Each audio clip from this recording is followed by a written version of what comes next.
1 Coríntios, capítulo 3, dando sequência à série de estudos desta carta. Eu, porém, irmãos, não vos pude falar como a espirituais, e sim como a carnais, como a crianças em Cristo. Leite vos dei a beber, não vos dei alimento sólido, porque ainda não podíeis suportá-lo. Nem ainda agora podeis, porque ainda sois carnais. Porquanto havendo entre vós ciúmes e contendas, não é assim que sois carnais e andais segundo o homem? Quando, pois, alguém diz, eu sou de Paulo, e outro, eu de Apolo, não é evidente que andais segundo os homens? Quem é Apolo? E quem é Paulo? Servos por meio de quem crestes. E isto conforme o Senhor concedeu a cada um. Eu plantei, Apolo regou, mas o crescimento veio de Deus. De modo que nem o que planta é alguma coisa, nem o que rega, mas Deus que dá o crescimento. Ora, o que planta e o que rega são um, e cada um receberá o seu galardão, segundo o seu próprio trabalho. Porque de Deus somos cooperadores, lavoura de Deus, edifício de Deus sois vós. Segundo a graça de Deus que me foi dada, lancei o fundamento, como prudente construtor, e outro edifica sobre ele. Porém, cada um veja como edifica, porque ninguém pode lançar outro fundamento, além do que foi posto, o qual é Jesus Cristo. Contudo, se o que alguém edifica sobre o fundamento é ouro, prata, pedras preciosas, madeiro, feno, palha, manifesta se tornará a obra de cada um, pois o dia a demonstrará, porque está sendo revelada pelo fogo, e qual seja a obra de cada um, o próprio fogo provará. Se permanecer a obra de alguém que sobre o fundamento edificou, esse receberá galardão. Se a obra de alguém se queimar, sofrerá ele dano, mas esse mesmo será salvo, todavia, como que através do fogo. Não sabeis que sois santuário de Deus e que o Espírito de Deus habita em vós? Se alguém destruir o santuário de Deus, Deus o destruirá, porque o santuário de Deus que sois vós é sagrado. Ninguém vos engane, ou ninguém se engane a si mesmo. Se alguém dentre vós se tem por sábio neste século, faça-se estulto para se tornar sábio, porque a sabedoria deste mundo é loucura diante de Deus. Porquanto está escrito, ele apanha os sábios na própria estultícia deles. E outra vez, o Senhor conhece os pensamentos dos sábios, que são pensamentos vãos. Portanto, ninguém se glorie nos homens, porque tudo é vosso, seja Paulo, seja Apolo, seja Cefas, seja o mundo, seja a vida, seja a morte, sejam as coisas presentes, sejam as futuras, tudo é vosso, e vós de Cristo, e Cristo de Deus. Amém. Nós vamos meditar no tema, o que precisamos saber sobre a igreja. Esse é o grande tema deste capítulo 3. Vocês se recordam que no capítulo 1 desta carta, Paulo falou sobre o glorioso chamado do cristão. E lembram que Paulo divide esse chamado em 3 áreas. Nós somos chamados para a santidade, nós somos chamados para a união com Cristo, e nós somos chamados para glorificar a Deus. No capítulo 2, a ênfase de Paulo não é sobre o chamado, mas é sobre o próprio conteúdo do Evangelho. E vocês estão bem lembrados que o conteúdo do Evangelho envolve a própria Trindade.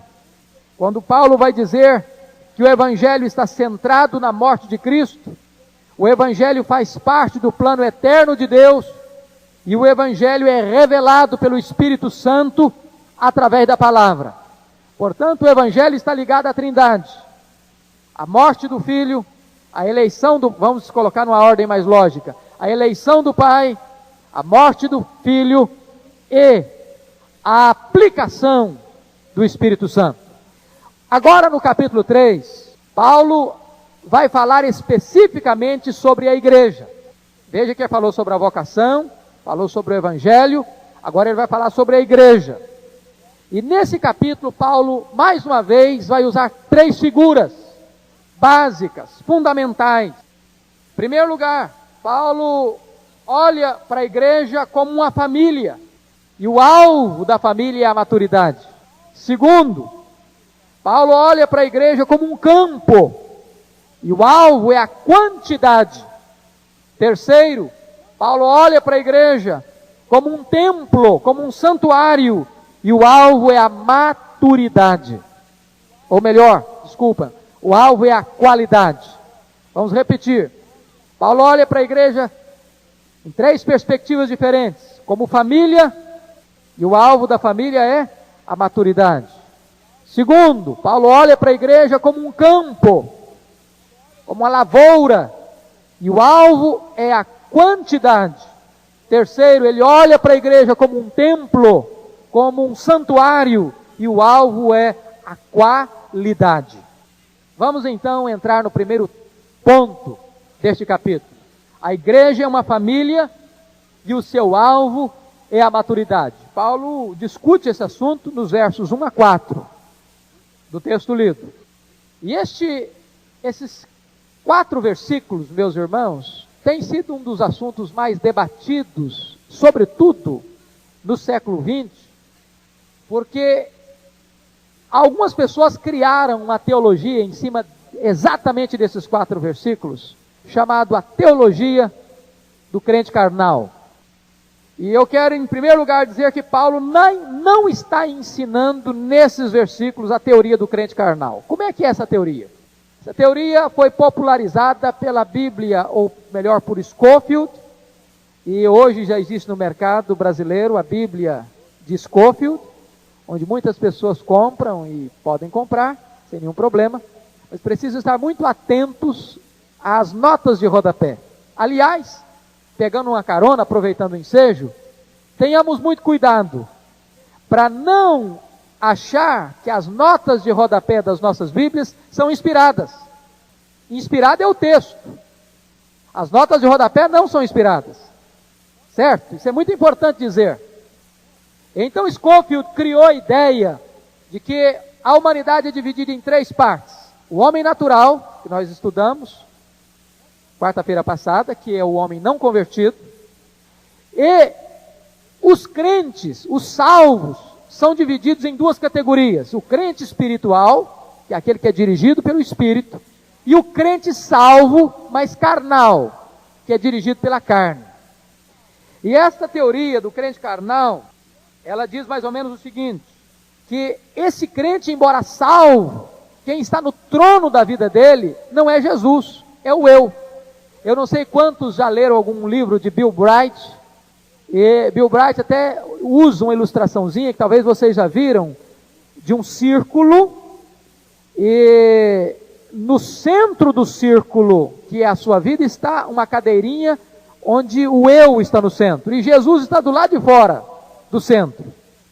Então, cria a ideia de que um crente pode aceitar Jesus como Salvador, mas não aceitá-lo ainda como Senhor.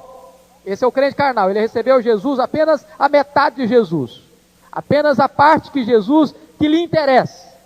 Ou seja, ele é justificado, mas ele ainda não está se santificando. Ou seja, esta teoria é espúria, é falsa. Não é isso que Paulo está ensinando. Paulo não está dando a entender que existem 2 categorias de pessoas salvas. Uma que recebeu Jesus como Salvador, mas que ainda não recebeu Jesus como Senhor.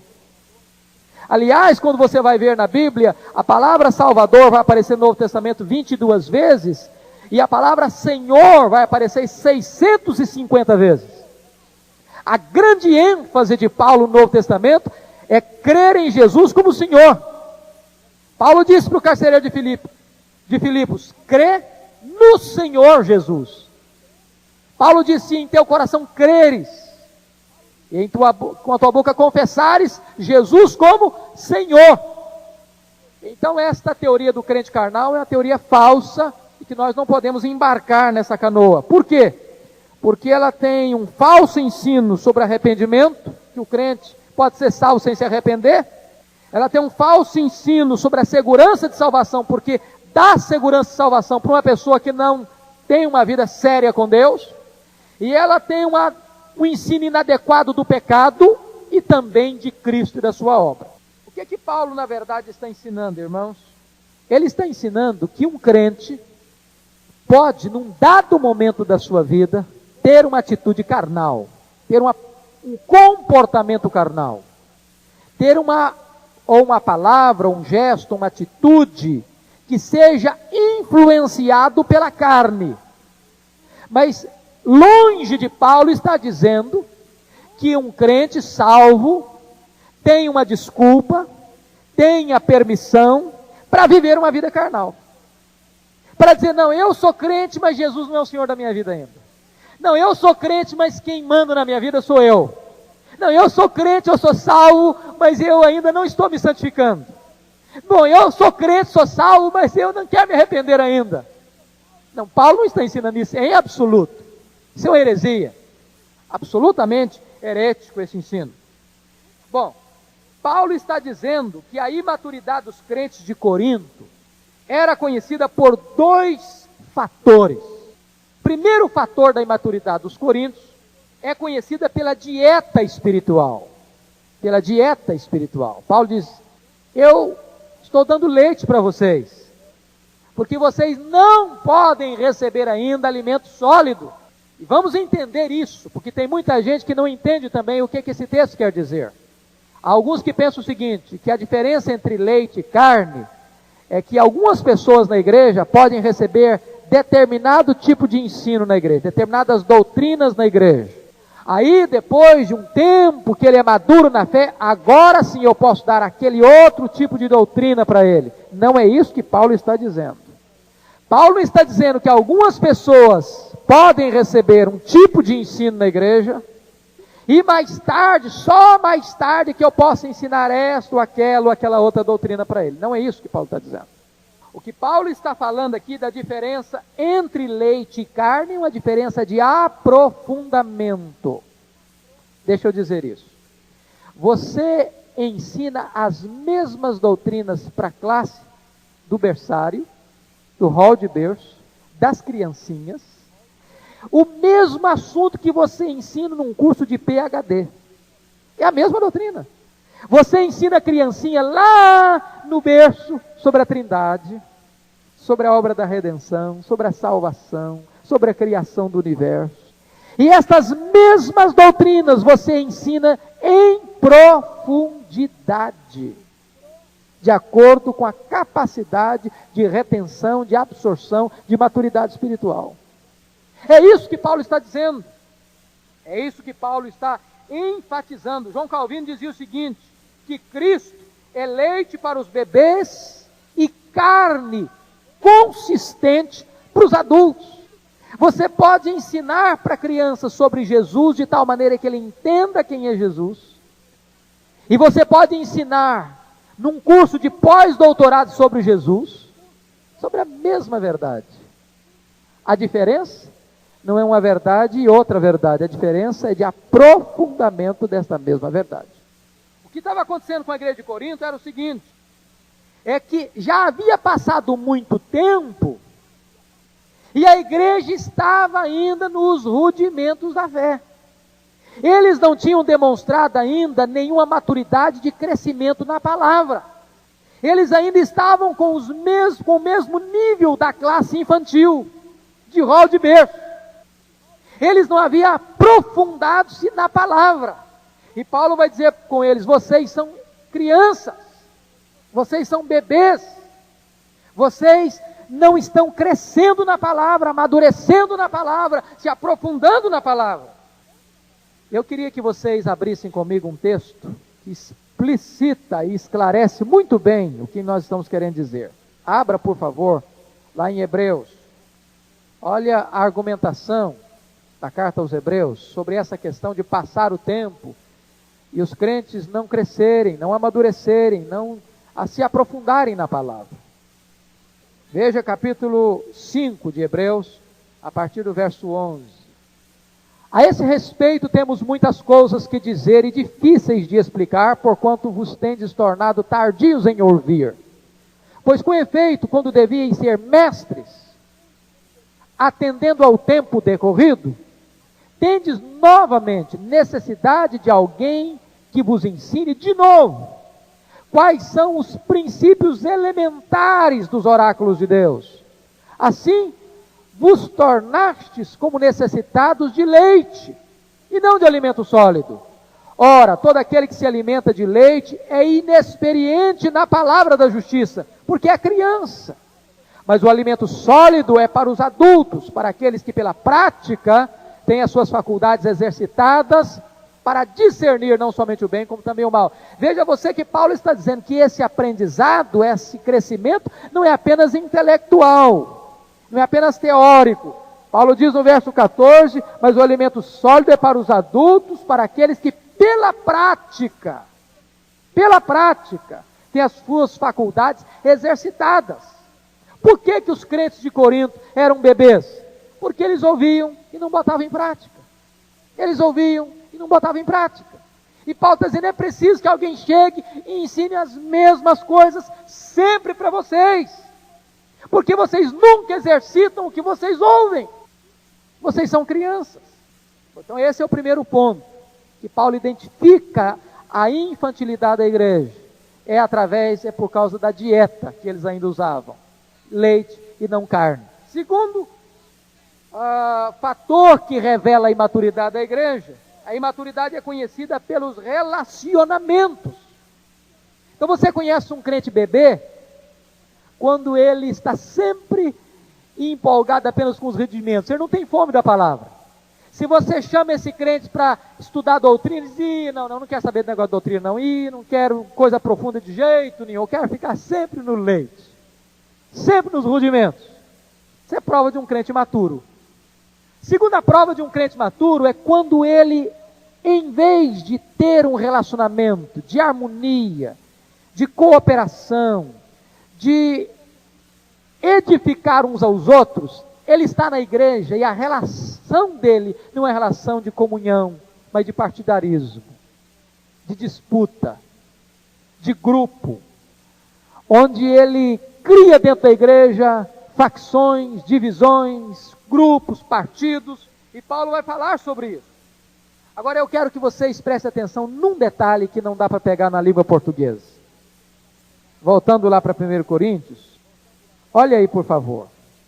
Eu, porém, irmãos, versículo 1, não vos pude falar como a espirituais, e sim como a carnais, como a crianças em Cristo. A palavra carnais aqui do versículo 1 é a palavra sarkinoi, a palavra carne no grego é sarx.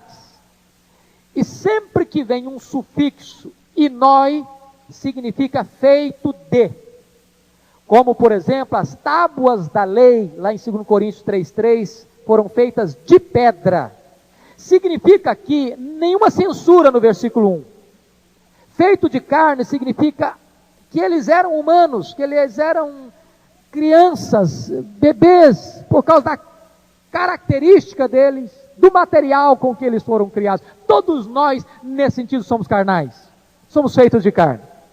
Mas quando você vai ver, no versículo 3, porquanto havendo entre vós ciúmes e contendas, não é assim que sois carnais e andais segundo o homem. Paulo já não usa a mesma palavra sarkinoi.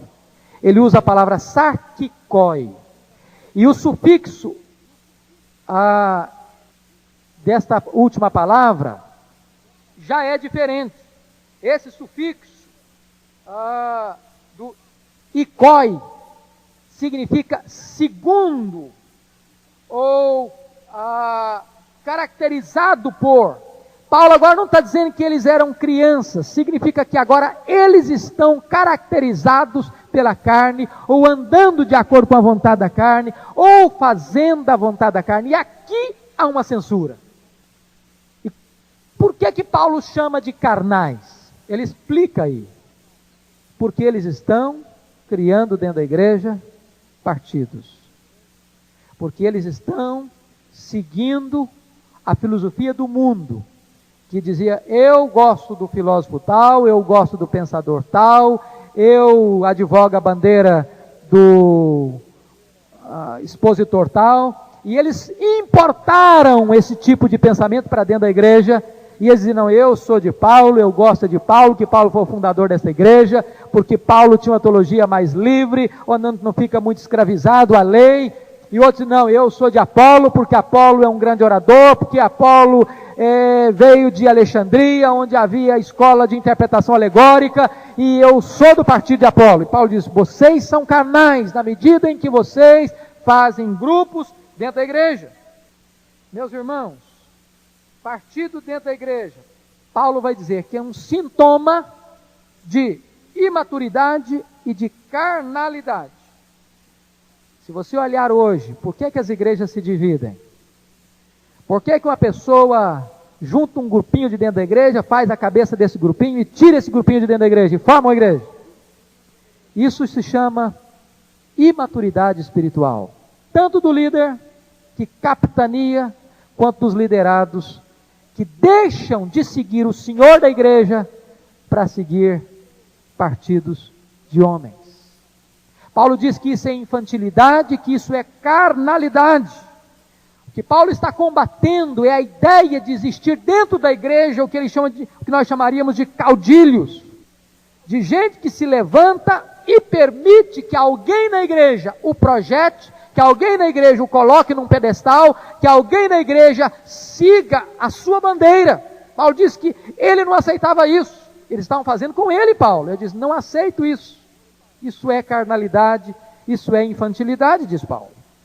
Nós precisamos estar muito atentos a isso, meus irmãos. O alvo de Deus para a igreja é a maturidade. O que Deus espera dos membros da igreja é maturidade. Nós não temos que seguir a homens, nós temos que seguir ao Senhor da igreja. Nós não temos que botar nenhum líder da igreja no pedestal. Nós não temos que dar nenhuma vazão, ainda vou expor isso daqui a pouquinho, a qualquer culto à personalidade. Paulo diz que isso é carnalidade e isso é imaturidade espiritual. Muito bem. Segundo ponto da nossa mensagem é olhar para a igreja como um campo. A igreja é um campo e o seu alvo é a quantidade. Você vai olhar isso dos versos 5 a 9. Paulo vai mostrar agora que a igreja é o campo onde Deus semeia. Cristo comparou o coração humano como um terreno onde a palavra de Deus é semeada. E a igreja é como que um campo que deve produzir fruto para Deus. Jesus disse que cada um de nós, de per si, é ramo da videira. E o projeto e o propósito do ramo é produzir fruto. Se ele não produzir fruto, ele é cortado e lançado fora. E agora Paulo vai mostrar para a igreja que, como campo, nós somos esses obreiros que trabalham nesse campo. E esse campo é a própria igreja. E tem gente diferenciada, aquele que prepara o terreno, aquele que semeia o terreno, aquele que rega aquilo que foi semeado, aquele que colhe o fruto na hora da colheita. Estamos envolvidos na igreja como um campo. E eu queria, para nosso ensino, destacar 4 verdades aqui. Primeira verdade, versículo 5. Observe você quando Paulo pergunta: quem é Apolo? E quem é Paulo? Servo por meio de quem crestes, e isto conforme o Senhor concedeu a cada um. Ele denuncia a infantilidade e a carnalidade da igreja no versículo 4, quando ele diz: quando pois alguém diz eu sou de Paulo e outro eu de Apolo, não é evidente que andais segundo os homens? E a primeira coisa que Paulo faz é esvaziar a controvérsia sobre o culto à personalidade, fazendo isso no versículo 5. O que Paulo está dizendo é que a ênfase deve recair sobre Deus e não sobre o obreiro. Quem é Paulo? Quem é Apolo? É interessante que na nossa tradução no português está quem, mas se você for para o original grego está no neutro. E Paulo nem pergunta quem é Paulo, quem é Apolo, não, ele pergunta o que é Paulo e o que é Apolo, ele pergunta no neutro na língua grega. E quando ele coloca isso no neutro, desvia a atenção das pessoas, dos pregadores, e concentra em suas funções. Este é um grave desvio da igreja desse século, meus irmãos.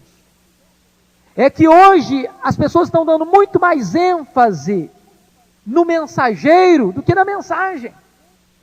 no portador do Evangelho do que no Evangelho em si mesmo.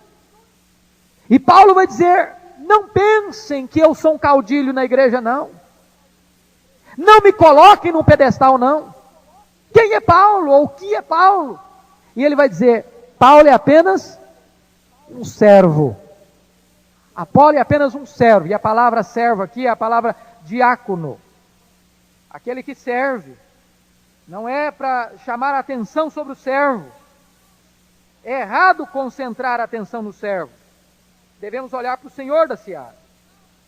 Paulo está dizendo com isso que na igreja de Deus não há donos, não há chefes, não há caudilhos, não há ninguém que possa ser colocado no pedestal, não há ninguém que possa ser incensado, aplaudido, condecorado. A igreja só tem um dono, só tem um Senhor, e esse Senhor é Jesus Cristo. Paulo não está querendo menosprezar o obreiro, não é isso que Paulo está querendo, não é a intenção de Paulo. Veja vocês que ele no versículo 5, ele destaca a importância. O que é Paulo? O que é Apolo? Ele diz, servo por meio de quem crestes, foram usados por Deus, para levar o Evangelho, foram instrumentos que Deus usou, para que o Evangelho chegasse, para que eles crescem no Evangelho, mas o que está em destaque é o Evangelho, e não os instrumentos que Deus usou. E nós cometemos um grave pecado contra Deus, quando nós damos mais importância aos instrumentos do que ao conteúdo do Evangelho. Quando nós destacamos mais o pregador do que a mensagem. Quando nós escorregamos para a lateral do chamado culto à personalidade. Este é um dos graves problemas hoje. Se você perceber a grande ênfase hoje, se você ligar o rádio e escutar meia hora de um programa evangélico hoje, infelizmente, na maioria deles, você vê claramente a tendência ao culto à personalidade. A mensagem é botada em lateral. É a figura humana que está em projeção. Isso não é o Evangelho de Jesus Cristo. Segunda lição que Paulo precisa ensinar para ajudar a igreja a resolver os seus problemas. Paulo ensina a diversidade de ministérios na igreja. Olha versículos 6 e 7.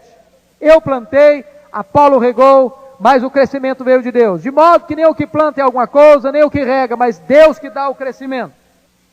Deus chama uns para preparar o terreno. Deus chama outros para semear o terreno.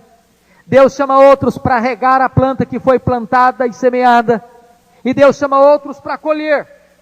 Paulo está dizendo, há vários ministérios na igreja. Nenhum é mais importante do que o outro. E se vocês observarem, novamente, a ênfase dos versos 6 e 7 não é nem sobre aquele que semeia, nem sobre aquele que rega, mas a ênfase é sobre Deus que dá o crescimento. Preste atenção nisso. Nós não estamos brigando para ter um espaço ao sol na igreja. Nós não estamos brigando pelo nosso pedaço na igreja. Nós somos um. Nós estamos no mesmo barco, no mesmo time, na mesma obra, com o mesmo objetivo. É isso que Paulo quer ensinar para aquela igreja. Nós não estamos competindo na obra, mas estamos trabalhando todos para o mesmo Senhor. Não somos rivais, nós somos parceiros. Nós somos cooperadores de Deus.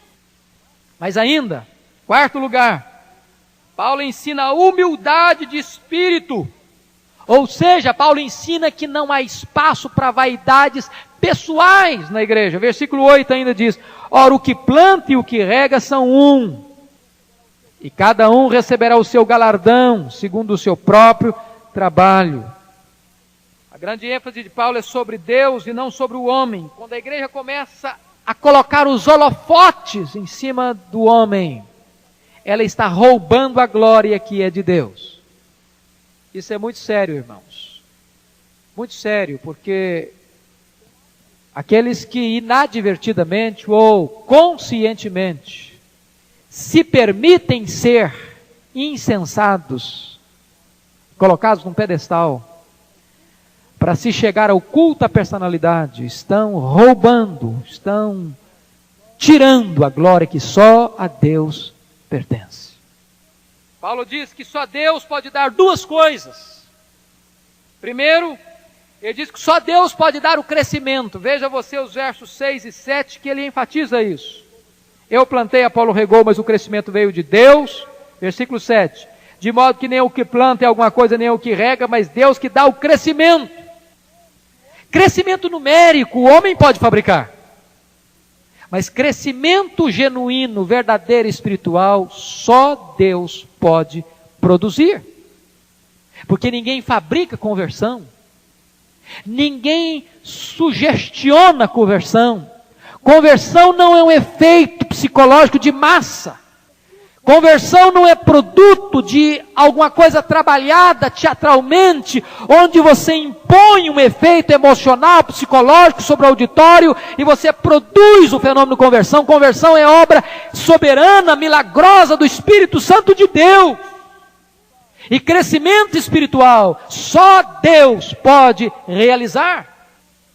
Em segundo lugar, Paulo vai dizer que só Deus pode recompensar os obreiros. No versículo 8, Paulo diz claramente isso. Ora, o que planta e o que rega são um, e cada um receberá o seu galardão, segundo o seu próprio trabalho. Só Deus recompensa os seus obreiros. Nós temos que ter isso em mente. Às vezes, nós queremos ser movidos à base da recompensa humana. É bom ser encorajado, e Paulo em outros lugares ele recomenda a igreja a estimular uns aos outros, a fortalecer uns aos outros, a abençoar uns aos outros, a sustentar uns aos outros. Mas meus irmãos, nós cometeríamos um grave pecado se nós dependêssemos de recompensas e reconhecimentos e aplausos humanos para fazermos a obra de Deus. A recompensa vem de Deus, só Deus pode dá-la. É por isso que a Bíblia diz que a recompensa é por causa da fidelidade no trabalho. Bom está, servo bom e fiel. Foste fiel no pouco, sobre muito eu te colocarei. Então, esse é o segundo ponto. O terceiro ponto e último ponto da nossa meditação. A igreja é um templo e o seu alvo é a qualidade. Vai dos versos 9, parte B, edifício de Deus sois vós, até o final deste capítulo. Paulo está tratando da igreja como um templo, como um edifício, como um santuário.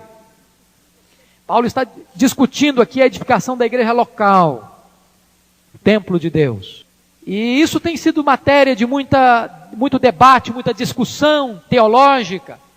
Mas eu queria hoje colocar 3 coisas fantásticas para os irmãos. Primeiro, cada um de nós, filhos de Deus, de per si, é templo do Espírito Santo. É templo de Deus.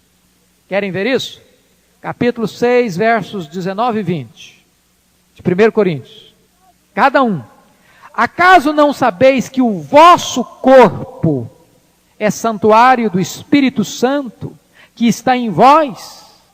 Ou seja, o nosso corpo é habitação de Deus, é templo de Deus, é santuário de Deus.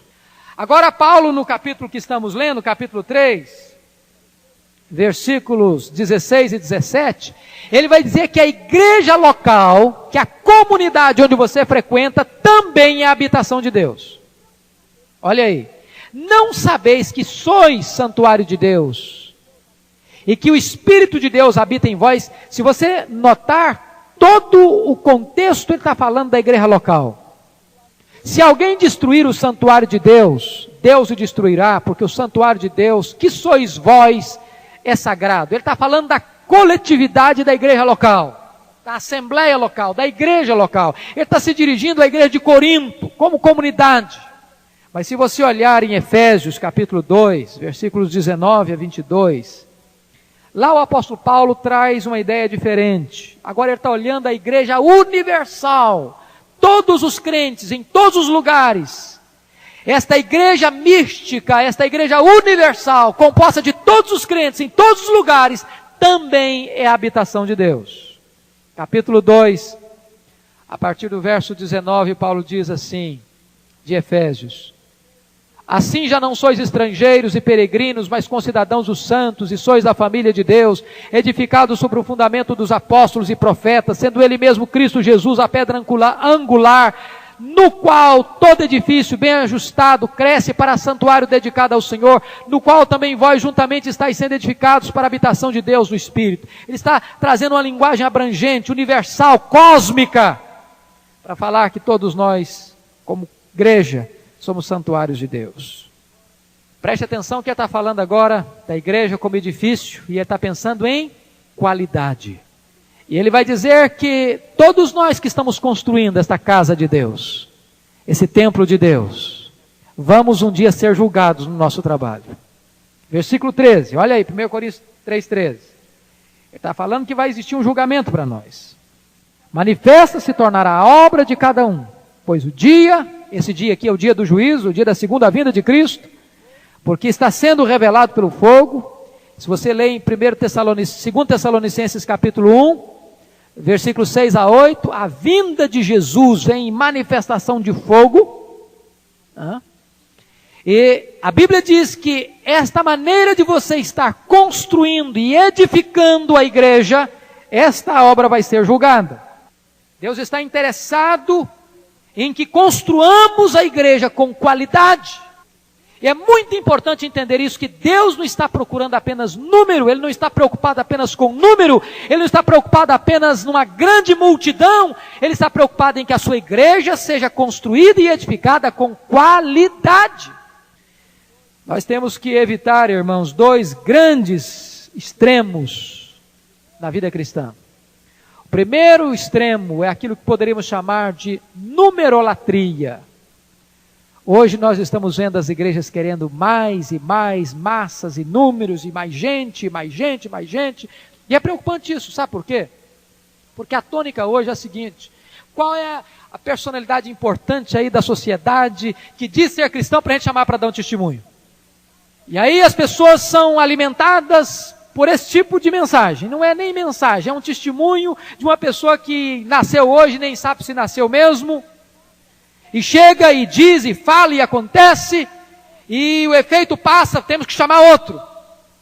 E a palavra não é ensinada, a palavra não é debulhada, a palavra não é trazida, a riqueza do evangelho não é oferecida, e as pessoas são encantadas, porque criança gosta de espetáculo. Criança gosta de assistir tudo aquilo que é novidade. E Paulo está mostrando que a igreja precisa construir e se edificar, mas com qualidade. Com qualidade. Deus não está interessado apenas em números e atrair muita gente. Ou o momento em que Jesus Cristo, ao falar para uma grande multidão, e a multidão começa a sair, e os discípulos ficam ansiosos, preocupados, que Jesus estava perdendo o seu auditório, e Jesus não amacia o seu discurso e diz: quereis vós também retirar-vos? E Pedro disse: Senhor, para quem iremos nós? Só tu tens as palavras de vida eterna. A edificação da igreja não pode ser em detrimento da verdade. Mas há um outro perigo, que é o perigo da numerofobia. Quando a pessoa se conforma em não ver a igreja crescendo. Onde a pessoa cria justificativas para tentar tapar o sol com a peneira. Para tentar justificar a sua esterilidade e a sua falta de frutos espirituais. Pois bem, queridos, mais uma vez, Paulo está dizendo para a igreja que a igreja não é nem do pregador, nem da congregação, ela é a igreja de Deus. Versículo 9, Paulo diz que nós somos edifício de Deus. Se nós devemos construir a igreja do modo que Deus quer, nós temos que olhar 4 princípios que Paulo nos dá aqui nesse capítulo, de como construir e edificar a igreja. Primeiro princípio: se nós queremos edificar a igreja do modo de Deus, do jeito de Deus, nós devemos construir sobre o fundamento certo. Versículos 10 e 11, Paulo ensina sobre isso. Segundo a graça de Deus que me foi dada, lancei o fundamento como prudente construtor, e outro edifica sobre ele. Porém cada um veja como edifica, porque ninguém pode lançar outro fundamento, além do que foi posto, o qual é Jesus Cristo. Veja você que o fundamento da igreja, o alicerce da igreja, a pedra fundamental da igreja não é o Papa, não é um pastor, não é um missionário, não é uma liderança. Pastores e pregadores passam e morrem, Somente a igreja edificada sobre Cristo sobrevive, porque Cristo está vivo. A igreja não podia ser edificada sobre Paulo, a igreja não podia ser edificada sobre Pedro, porque Paulo morreu, Pedro morreu, eles passaram, mas Cristo permanece para sempre. É isso que Paulo está querendo ensinar à igreja de Corinto. E é muito triste, queridos irmãos, que a tendência de Corinto está sendo reavivada nos dias de hoje. A igreja de Corinto tentou edificar a igreja sobre personalidades. Vamos construir a nossa igreja sobre Paulo. Não, vamos edificar a nossa igreja sobre Pedro. Não, vamos construir a nossa igreja sobre Apolo. Não. A igreja não é edificada sobre personalidades, mas sobre Jesus. Se você vê no capítulo 2, Paulo chega em Corinto e diz: eu nada quis saber entre vocês a não ser Jesus Cristo e este crucificado. A minha mensagem é Jesus. E agora Paulo diz: como prudente construtor, eu lancei o fundamento, e ninguém pode botar outro fundamento não. Esse fundamento já está colocado, e esse fundamento é Jesus Cristo. Quando a igreja abandona, meus irmãos, esta mensagem cristocêntrica, quando a igreja abandona a fidelidade à Bíblia, ela precisa partir para novidades. Prestem atenção nisso. Leiam o que vocês estão vendo ao redor de vocês. Sempre que uma igreja desencanta-se com a suficiência das Escrituras e começa a pregar outro evangelho, aí tem que ter uma novidade para atrair o povo. E as novidades, elas vêm e elas passam, como passam os pregadores. Vem a novidade, por exemplo, espírito territorial. Aí começa a ensinar o seguinte: você não pode chegar numa cidade e começar a pregar o evangelho logo. Primeiro você tem que chegar numa cidade, mapear a cidade e descobrir onde estão os principados e potestades. Antes de amarrar esses principados e potestades, você não pode começar a pregar. Senão não vai ter jeito. E você não encontra Paulo fazendo isso em lugar nenhum, e nem Pedro, e nem nenhum dos apóstolos, nem Jesus. Aí chega outro e diz o seguinte: bom, o evangelho precisa ter um efeito físico nas pessoas. Então, para revelar que uma pessoa está cheia do Espírito, eu tenho que botar a mão nela, ela tem que cair. Se ela não cair, porque não está cheia do Espírito. E um pregador que não derruba as pessoas também não tem plenitude de Espírito de Deus na vida dele. Então as pessoas entraram por esse caminho. Vão botar a mão para derrubar o povo. E aí as pessoas já vêm preparadas para cair. Os diáconos já trazem até lençol e toalha para cobrir as pessoas, porque vai cair, está programado a cair. Aí passa esse efeito da goma de mascar, vem a questão: uma pessoa cheia do Espírito tem que dar risada. Aí a pessoa começa a dar gargalhada, não sabe por quê, mas tem que dar gargalhada. Aí esse efeito, essa goma de passar, passa também. E aí vem outra novidade, que é o G12, por exemplo. Tem que ter um encontro tremendo, porque se não tiver um encontro tremendo, a coisa não está boa. E aí chega, provoca trauma, provoca confusão, provoca divisão, e isso passa também. Daqui a pouquinho vem outro, e assim por diante, as novidades vão vindo. Por quê? Porque as pessoas perderam a perspectiva de que a mensagem do Evangelho ela é cristocêntrica.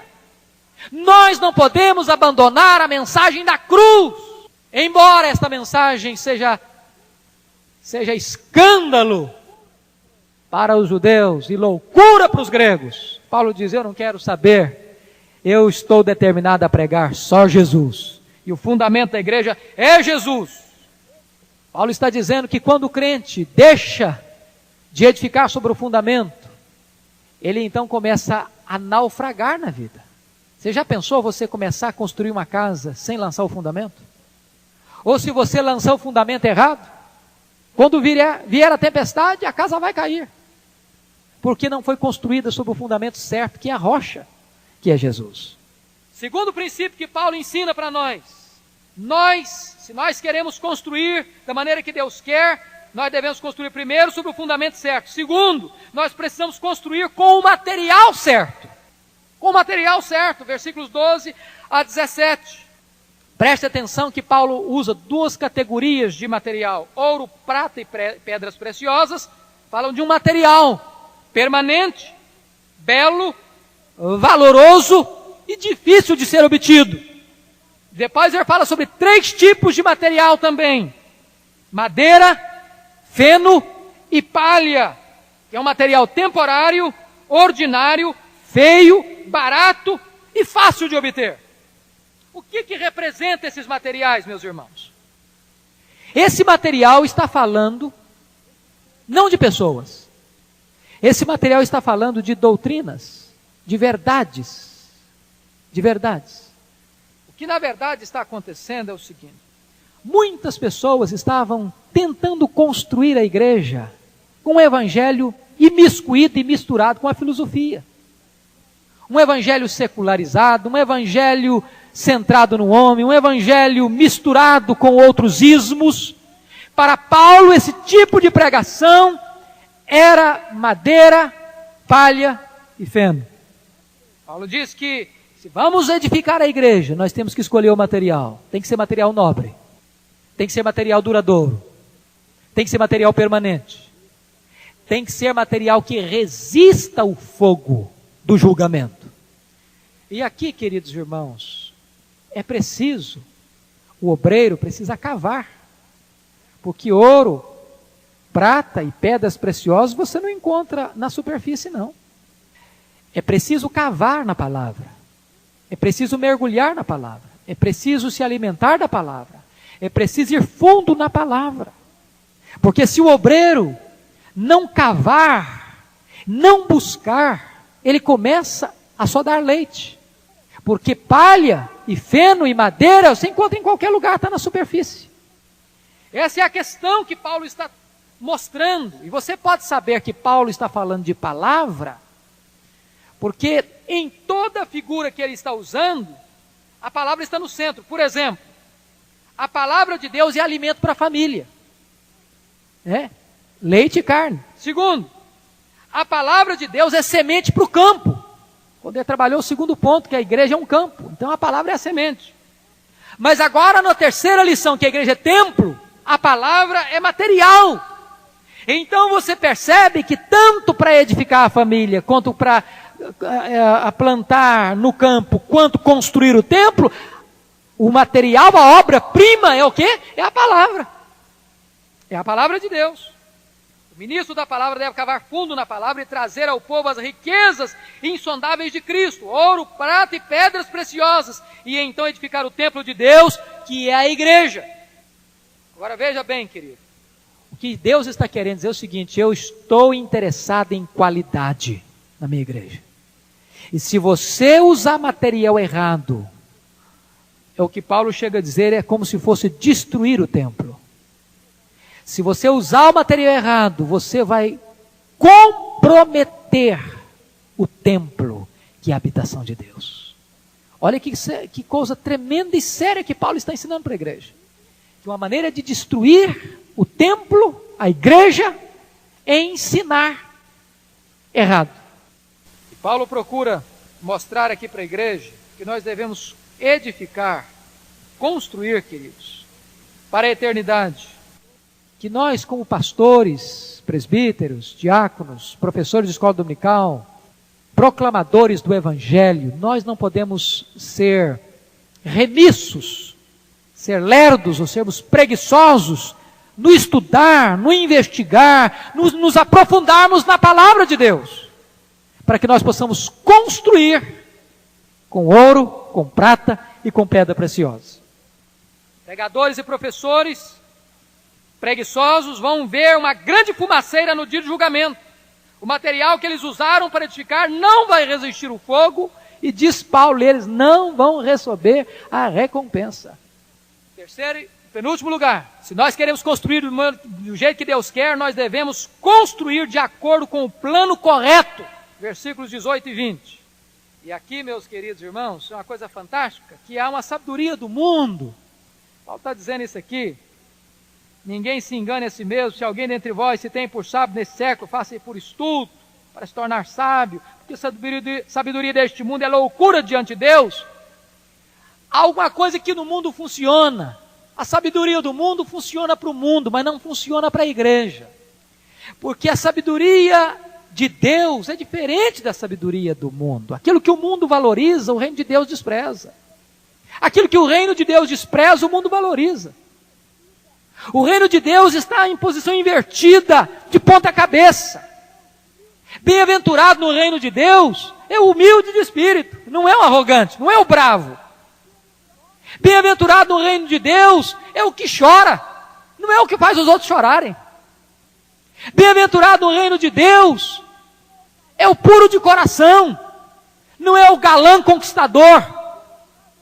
Bem-aventurado no reino de Deus é o manso e humilde de coração, não é aquele que tenta dominar os outros à força, com crueldade. Vejam vocês que maior no reino de Deus é o que serve, não é aquele que é colocado num pedestal e todos ficam incensando e bajulando. Então Paulo está dizendo que se nós queremos construir, nós temos que construir a casa de Deus, a igreja de Deus, com o plano certo. A igreja que imita o mundo pode ter sucesso no tempo, mas vai se cobrir de cinzas na eternidade, porque a obra dele não vai resistir o fogo. Finalmente, se nós queremos construir do jeito que Deus quer, em quarto lugar, nós devemos construir com a motivação certa, versos 21 e 23. E qual é a motivação certa de trabalhar na igreja, de construir a igreja, de edificar o santuário de Deus? Você pode olhar isso no verso 21. Porquanto ninguém se glorie nos homens. Qual é a motivação certa? É a glória de Deus. Toda vez que eu estou buscando a glória de homens e querendo glória de homens e botando o homem no centro, eu estou roubando a glória que é de Deus.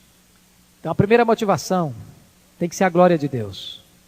E quando a glória de Deus é a nossa motivação, não vai existir partidos, não vai existir disputas, não vai existir querelas, não vai existir ninguém querendo ser mais importante do que ninguém dentro da igreja de Deus. Finalmente, queridos, para concluir, Paulo vai mostrar que a igreja é herdeira de Deus. E ela é possuidora de todas as coisas em Cristo. Se nós todos somos possuidores de todas as coisas em Cristo, por que é que nós vamos entrar numa disputa de partidarismo dentro da igreja? Todas as coisas pertencem a todos os cristãos. Por que rivalidade e competição? Paulo diz. Tire os olhos dos homens e coloque os olhos em Cristo, diz Paulo, e trabalhe para a edificação da igreja. E ele vai dizer de uma maneira muito bonita, aí nos versículos 22, porque tudo é vosso, seja Paulo, seja Apolo, seja Cefas. Não é a igreja que é nossa, nós é que somos da igreja. Pararam para perceber a diferença? A minha igreja. Não, não é a minha igreja, é minha, a igreja de Deus. Eu é que sou da igreja. Tudo é vosso. Seja Paulo, seja Apolo, seja Cefas, seja o mundo, seja a vida, seja a morte, sejam as coisas presentes, sejam as futuras, tudo é vosso. Veja que a igreja é riquíssima, ela é herdeira de Deus. Tudo que o pai tem é do filho. Lembram que o pai falou para o irmão mais velho do pródigo? Meu filho, tudo que eu tenho é seu. Viva tomando posse dessa riqueza. Não seja um crente mendigo, não seja um crente paupérrimo, não seja um crente maltrapilho, não seja um crente que mendiga as migalhas da mesa. Você tem toda a fartura da mesa do Pai. Tudo é seu, meu filho, aproveite isso. Tudo é vosso. E vós de Cristo, e Cristo de Deus. Vós sois de Cristo. Que coisa gostosa. Tudo é da igreja. Mas a igreja é de Cristo. A igreja é de Cristo. Eu queria terminar dizendo que nós devemos edificar uma igreja que não se torne cinza quando o fogo do juízo vier nos provar. Que tipo de material você está usando para edificar a casa de Deus? Vamos orar, pedir que Deus nos abençoe, nos alerte e aplique essa palavra para o nosso coração.